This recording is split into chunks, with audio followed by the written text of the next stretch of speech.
দর্শক বন্ধু, আজ আমরা একটি গুরুত্বপূর্ণ বিষয় নিয়ে আলোচনা করব। অনেক সময় অনেকেই যেই পরিস্থিতির আমরা সম্মুখীন হয়েছি, কিন্তু কখনো হয়তো আপনি সেভাবে এটাকে আমল বা গুরুত্ব দেননি। অতিরিক্ত ঘাম হওয়া, সেটা কি কারণে হতে পারে? এর সঙ্গে কি হৃদরোগের কোনো সম্পর্ক রয়েছে? যদি থেকে থাকে, সেটা কিন্তু ভয়ঙ্কর চিন্তার বিষয়। আপনিও কি এই পরিস্থিতির শিকার হয়েছেন? তাহলে এই পর্বটি আপনার জন্য।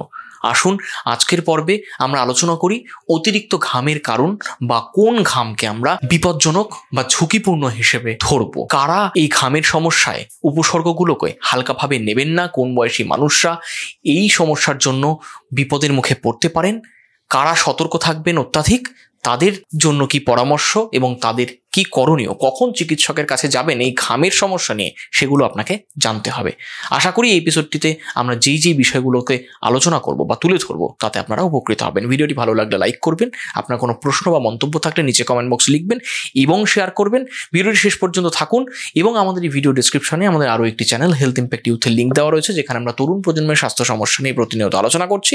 আপনারা সেই চ্যানেলটিকেও সাবস্ক্রাইব করুন।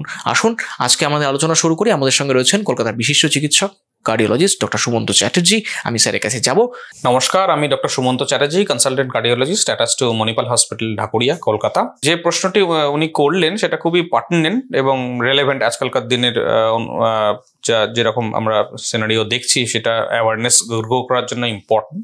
কি ঘাম জিনিসটা কি? সেটা হচ্ছে যে একটা হিট ডিসিপেটিং মেকানিজম। সেটা হচ্ছে যখন আমরা ফাইট, ফিয়ার এগুলো যখন হচ্ছে, আমাদের শরীরে যখন অ্যাড্রিনালিন হ্রাস হচ্ছে, হার্ট রেট বেড়ে যাচ্ছে, তখন আমাদের ত্বকের ওপর যে হিট মেকানিজমটা আছে সেটা যাতে ব্যাহত না হয়, সেটার একটা হোমিওস্ট্যাসিস বজায় থাকে, সেজন্য ঘাম হয় এবং হিটটা ডিসিপেশন হয়। এইভাবে বডির একটা হোমিওস্ট্যাসিস মেনটেন হয়। এটাই মানে ঘাম হওয়ার রিজন। সবারই অল্প বিস্তর, কেউ কাজ করতে গেলে, কেউ আমাদের যখন হার্ট রেট বেড়ে যাচ্ছে তার সাথে কিছুটা লিঙ্কড, তখন আমরা এক্সারশন করছি, গরম হচ্ছে, অ্যাড্রিনালিন বাড়ছে, হার্ট রেট বেড়ে যাচ্ছে, তখন ঘাম হয়। কেউ কম ঘামে, কেউ বেশি ঘামে। এগুলো অনেক জেনেটিক ফ্যাক্টরসের উপর ডিপেন্ড করে, কার কিরকম পোর্স আছে, কার কিরকম অ্যাড্রিনালিন হ্রাস হয়, কার কিরকম হার্ট রেট বাড়ে, রিয়াকশন এর ওপর কি হরমোনস মেকানিজমে আসে, সেগুলোর উপর ডিপেন্ড করে। কিন্তু কার্ডিওলজির সাথে রিলেটেড যদি আপনি বলেন যে ঘাম কিভাবে কার্ডিওলজির যে আদার সিমটমস তার সাথে রিলেটেড, তাহলে যেটা বলবো সেটা হচ্ছে যে আগে মানে সবারই যে প্যাটার্নে ঘাম হয় সেটা আমরা জানি। কেউ গরমে প্রচন্ড বেশি ঘামে, কেউ হিউমিড ওয়েদারে প্রচন্ড বেশি ঘামে, বা কেউ খাবার সময় বেশি ঘামে, বা কোনো পার্টিকুলার কাজ করতে গেলে ঘামে, বা হাঁটাচলা করলো, বা কেউ স্পোর্টস অ্যাক্টিভিটি করলো তখন বেশি ঘামে। তার একটা নির্দিষ্ট প্যাটার্ন আছে। সেই প্যাটার্ন যখন অল্টার হয়ে যায়, আমি আগে যেমন ছিল, কিন্তু আমি রিসেন্টলি হাঁটাচলা করার সময়, সিঁড়ি চড়ার সময় আমার বেশি এক্সারশন লাগছে, কষ্ট হচ্ছে, বেশি ঘাম হচ্ছে, বুকে চাপ লাগছে, নিঃশ্বাসের কষ্ট হচ্ছে, প্যালপিটেশন হচ্ছে, যেটা আমি করতে পারতাম সেটা করতে পারছি না, করতে গেলে এত বেশি ঘাম চলে আসছে যে আমি অসুবিধা মানে হয়ে যাচ্ছে। এইটা কিন্তু ওয়ার্নিং সাইন, রেড অ্যালার্ট। যদি এরকম হয়, মানে আপনার কোনো ডিসকমফর্ট হচ্ছে, সেটা বাড়ছে, রিসেন্ট চেঞ্জ হয়েছে এবং সেটা এক্সেসিভ সোয়েটিং এর সাথে অ্যাসোসিয়েটেড, বি কসাস। এটা red alert, number 1। Number 2, chest pain. অনেক সময় চেস্ট পেনগুলোর অনেক রকম মিমিকার্স থাকে। মানে চেস্ট পেন হার্টের কারণে হতে পারে, গ্যাস্ট্রাইটিসের কারণে হতে পারে, গলব্লাডার স্টোনের কারণে হতে পারে, আলসার তার কারণে হতে পারে, even musculoskeletal pain, bone pain, cartilage pain, এগুলো থেকেও হতে পারে। তাহলে অনেক রকমের মিমিক্স আছে। কিন্তু যদি এরকম, এবং আমাদের ইগনোর করার টেন্ডেন্সি আছে, ঠিক আছে, রাত্রে একটা চেস্ট পেন হলো, আমরা কিছু অ্যান্টাসিড খেয়ে ঘুমিয়ে পড়লাম, যেটা করা উচিত নয়। তাহলে কোন চেস্ট পেন রেড অ্যালার্ট, কোন চেস্ট পেন রেড ফ্ল্যাগ সৃষ্টি করবে? রাত্রের chest pain, severe chest pain, প্রথম চেস্ট পেন এবং chest pain associated with sweating. Chest pain হচ্ছে তার সাথে আমি ঘামছি, এই ঘামটা কোল্ড সোয়েটে হতে পারে, আমি কিছুই করছি না, বসে আছি কিন্তু দরদর করে ঘেমে আছি, এবং তার সাথে চেস্ট পেন হচ্ছে এবং কিছু একটা মানে আনইউজুয়াল আনইজিনেস হচ্ছে আমার, যেটা খুব ভালো ডেসক্রাইবেবল নয়। রেড অ্যালার্ট এইগুলো। তাহলে এইভাবে সোয়েটিং কার্ডিওলজির সাথে সম্পর্কযুক্ত, যেটা নতুন হচ্ছে, আগে ছিল না। অল্প কাজ করতে গেলে কিছু একটা সিমটম হচ্ছে, যেটা খুব ভালো এক্সপ্লেন করতে পারছি না। চেস্ট পেন হতে পারে, বিট প্যালপিটেশন হতে পারে, ফেন্টিং অ্যাটাক হতে পারে, উইকনেস হতে পারে, এবং তার সাথে অ্যাসোসিয়েটেড সোয়েটিং। এইটা যদি হয়, this is a red flag. Sir, এবার আমরা জানতে চাইবো যে হৃদরোগে আক্রান্ত হলে কেন শরীরে অতিরিক্ত ঘাম হয়? মানে এই অতিরিক্ত ঘাম হওয়াটা হৃদরোগের সঙ্গে কোন জায়গায় সম্পর্কিত, বা হৃদযন্ত্রের কোন সমস্যার কারণে? হ্যাঁ, মানে এটা এরকম স্পেসিফিক্যালি বলা মুশকিল। এখানে হার্টের ডিজিজ বলতে দু ধরনের জিনিস হতে পারে। একটা হচ্ছে হার্ট অ্যাটাক বা অ্যাথেরোস্ক্লেরোটিক হার্ট ডিজিজ, এটাকে বলে অ্যাকিউট করোনারি সিনড্রোম বা ক্রনিক করোনারি সিনড্রোমের যে আনস্টেবল অ্যাঞ্জিনা স্পেকট্রাম আছে সেটা, মানে হার্টে ব্লক হয়েছে মানে কি, হার্টে তো 3টে করোনারি আর্টারি থাকে, সেই আর্টারিগুলো হার্টকে সাপ্লাই করে। এই একটা আর্টারি বা দুটো আর্টারির মধ্যে ধরুন 70-80% ব্লক এসেছে, তার মানে যেরকম ভাবে ওর সাপ্লাই হার্টেরকে করা উচিত সেটা করতে পারছে না, বা করতে পারছে তাকে বেশি খাটতে হচ্ছে। এই যে বেশি খাটতে হচ্ছে মানে আইদার হার্ট রেট বাড়িয়ে খাটছে, তাহলে আমরা যখনই কিছু কাজ করতে যাচ্ছি তাতে আমাদের হার্ট রেট যেভাবে বাড়া উচিত তার থেকে আনএক্সপেক্টেডলি বেশি বাড়ছে, ইনঅ্যাপ্রোপ্রিয়েটলি বাড়ছে। এই হার্ট রেটটা বাড়ায় কারা? কিছু হরমোনস আছে, কিছু এজেন্টস আছে, যেমন অ্যাড্রিনালিন, ননঅ্যাড্রিনালিন, যেগুলো ফাইট ফিয়ারের রিয়াকশনে বাড়ে। এই জিনিসগুলো যখন বেড়ে যাচ্ছে, হার্ট রেট বাড়ছে, আমাদের ভ্যাসো কনস্ট্রিকশন, ভ্যাসো ডাইলেটেশন এরকম কিছু জিনিস হয় কিউটিনিয়াস পোর্শনের স্কিনে, এবং এইটাই হার্ট ডিসিপেশন মেকানিজমটা অল্টার করিয়ে দিচ্ছে, এবং এই জিনিসটা হয়ে যাবার ফলেই এক্সেসিভ ঘাম হচ্ছে। তার রিয়াকশনারি মেকানিজম বলা যেতে পারে। মানে সোয়েটিং কোনো directly related to heart symptom সেটা নয়। এই যে হার্ট রেট বেড়ে গেল, এই যে একটা হলো, একটা ফিয়ার হলো, অ্যাপ্রিহেনশন হলো, এই যে ভয়ের একটা জিনিস হলো, অ্যাংজাইটি যেটা হলো, তার জন্য আমার হার্ট রেট বাড়লো, কিছু হরমোনাল এজেন্টস বেরোলো যারা সোয়েটিং প্রডিউস করলো। এইভাবে জিনিসটা হয়। এই একটা জিনিস হতে পারে। আর 2 নম্বর অ্যারিথমিয়া মানে হচ্ছে আমাদের যে হার্টের যে চলন সেটা 60 থেকে 100 পর্যন্ত থাকে। হার্টের যে গতি যাকে বলে, পালস রেট যাকে বলে, হার্ট রেট যাকে বলে, 60-র কমে হয়ে গেলে তাকে বলে ব্র্যাডিয়ারিথমিয়া, 100-এর বেশি হয়ে গেলে তাকে বলে ট্র্যাকিয়ারিথমিয়া। তাহলে এই একটা পার্ট, এই একটা গন্ডগোল হতে পারে। আর 2 নম্বর হচ্ছে একটা নির্দিষ্ট ছন্দ আছে, নর্মাল সাইনাস রিদম যাকে বলে, একটা নির্দিষ্ট ছন্দেই হাতটা বিট করে। এই ছন্দ যদি কেটে যায়, তাল যদি কেটে যায়, সেটাকে বলে অ্যারিথমিয়া। এটা কম হতে পারে, বেশি হতে পারে। সবচেয়ে কমন যদি বলতে হয় তাকে বলে এট্রিয়াল ফিব্রিলেশন। হার্ট রেটটা অনেক বেশি বেড়ে যায়, 150, 200, 250 এরকম রেটে যদি হার্ট রেট চলে যায়, তাহলে বুঝতে পারছেন তার সাথে অ্যাসোসিয়েটেড সোয়েটিং হবে। এমনকি হার্ট রেট যদি আমাদের ফল করে যায়, 20-30 হয়ে যায়, এত বেশি ফল করে গেল যে হার্টটার একবারে পাম্পিংটা অনেক বেশি করতে হলো, মানে ওই same amount of blood inject করার জন্য পরের বারে, মানে একটা হার্ট রেট আসার পর যেহেতু অনেকক্ষণ দাঁড়াতে হচ্ছে, ডায়াস্টলটা অনেক বেশি বেড়ে যাচ্ছে, পরের বারে কন্ট্রাকশনটা অনেকটা বেশি হচ্ছে, সেটাতেও সোয়েটিং প্রডিউস হতে পারে। তাহলে আমরা দুটো রিজনে এক্সেসিভ সোয়েটিং পাই। একটা হচ্ছে অ্যাথেরোস্ক্লেরোটিক হার্ট ডিজিজ, হার্ট ব্লকের জন্য, সেটা হার্ট অ্যাটাক অ্যাকিউটও হতে পারে, আবার ক্রনিকও হতে পারে, ব্লকটা বেড়েছে। আর 2 নম্বর হচ্ছে অ্যারিথমিয়া, হার্টের রেট ফল করে যাওয়া বা হার্টের তাল কেটে যাওয়া, যে হার্টের যে গতি তার যে তাল কেটে যায় তাকে বলে অ্যারিথমিয়া। এই দুটো কারণে এই জিনিস হতে পারে। স্যার, এবার আমরা জানবো যে এই যে ঘামটার কথা আমরা আলোচনা করছি, আপনি বলছেন এই ঘামটা কি সবসময় স্যার বুকে ব্যথার সঙ্গেই আসবে, হৃদরোগ জনিত যে এই ঘামটা, নাকি এটা এমনিও হতে পারে? তখন আমরা কি করে বুঝবো এই ঘামটা দেখে যে এটা হৃদযন্ত্রজনিত বা হৃদরোগের কারণে হচ্ছে? হ্যাঁ, মানে এটাও এরকম স্পেসিফিক আনসার কিছু নেই। এমন নয় যে ঘাম যেটা হচ্ছে সেটা প্রাইমারি সিমটম। সোয়েটিং কিন্তু প্রাইমারি সিমটম নয়, অন্য associated secondary symptom, associated symptom, second line symptom বলা যেতে পারে। চেস্ট পেন হচ্ছে এবং তার সাথে সোয়েটিং হচ্ছে। বিশেষত আপনি বসে আছেন, সাধারণত আমাদের চেস্ট পেন বা উইকনেস বা প্যালপিটেশন, রেসপিরেটরি ডিস্ট্রেস এবং সোয়েটিং এটা হয় হচ্ছে আপনি যখন কাজ করছেন, হাঁটছেন, এটা মেট্রো সিঁড়ি উঠতে গেলেন, তখন খুব ঘেমে একদম পুরো চান করে গেলেন অলমোস্ট। এটা 5 দিন আগেও আপনার হচ্ছিল না, এখন হচ্ছে। এটা আনস্টেবল অ্যাঞ্জাইনা, হার্টের সিমটম হতে পারেই এটা। কিন্তু রেস্ট পেন, আপনি যখন রাত্রিবেলা বুক ধরপড় করে উঠে পড়লেন, পেন শুরু হয়ে গেল, চোয়ালা বাতাস শুরু হয়ে গেল, তার সাথে আপনি ঘেমে গেলেন, এটা কোল্ড সোয়েটও হতে পারে অনেক সময়। এইটা চেস্ট পেনের সাথে সোয়েটিং, এইটা প্রবলেম। শুধু কেউ এক্সেসিভ ঘেমে যাচ্ছেন, এইটা আমার মনে হয় না খুব বেশি চিন্তার কারণ আছে। তাও আমি বলবো ব্লাড প্রেশার চেক করে নেওয়া উচিত এই সময়। অনেক সময় ব্লাড প্রেশার যখন প্রথম হয় তখন এরকম একটা আনএক্সপ্লেইনড সিমটম হয় যে আমার মানে উইকনেস হচ্ছে, এক্সট্রা উইকনেস, আগে যেটা আমি করতে পারতাম এখন খুব যেন এলিয়ে পড়ছে, খুব একটা উইকনেস লাগছে, আগের থেকে বেশি সোয়েটিং হচ্ছে, কেমন একটা বুকটা ধরপা করছে। এছাড়া খুব একটা বেশি সিমটম প্রডিউস করে না। এটা কিন্তু রিসেন্ট অনসেট ব্লাড প্রেশার, বা ব্লাড প্রেশার যেরকম লেভেলে ছিল, গ্রেড 1 হাইপারটেনশন ছিল, হয়তো সে গ্রেড 2-তে শিফট করে যাচ্ছে। মানে ব্লাড প্রেশার যে ওষুধগুলো পাচ্ছিলেন উনি, সেটাতে কন্ট্রোল আর হচ্ছে না।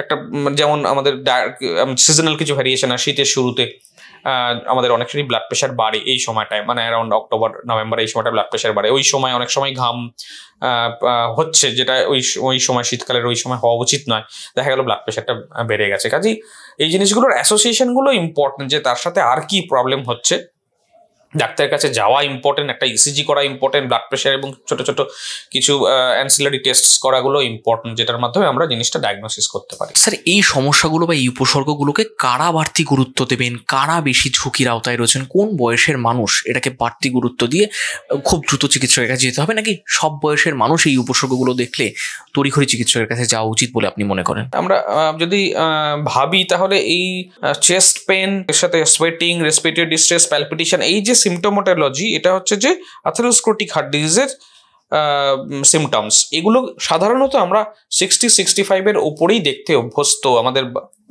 বাবা কাকা যেটা এই যে জেনারেশন, এই জেনারেশনে দেখতে অভ্যস্ত 60 পেরোনোর পর পেনশনার্স ডিজিজ সেভাবে বলতে গেলে আগে বলা হতো।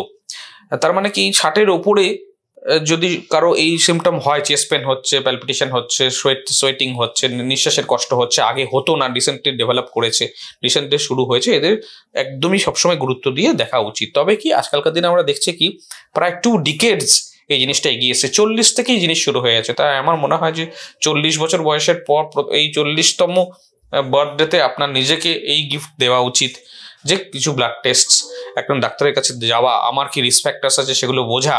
তাহলে যার যত ব্যাগেজ বেশি, যার প্রেশার আছে, যার সুগার আছে, যার থাইরয়েড আছে, যে মোটা, যার ওজন বেশি, যার সেডেন্টারি লাইফস্টাইল বেশি, যার জেনেটিক ফ্যাক্টরস মানে বাবা মার হার্টের ডিজিজ আছে, এই যে 5-7টা জিনিস বললাম, 40 বছরের বয়সের ফার্স্ট যে জন্মদিন, 40 বছর 40তম, সেখানে আমাদের এই জিনিসগুলো স্ট্র্যাটিফিকেশন করে নেওয়া উচিত যে আমার এই আছে, একটা পেন পেপার নিয়ে বসুন, সেদিনকে লিখে নিন যে আমার এই জিনিস আছে।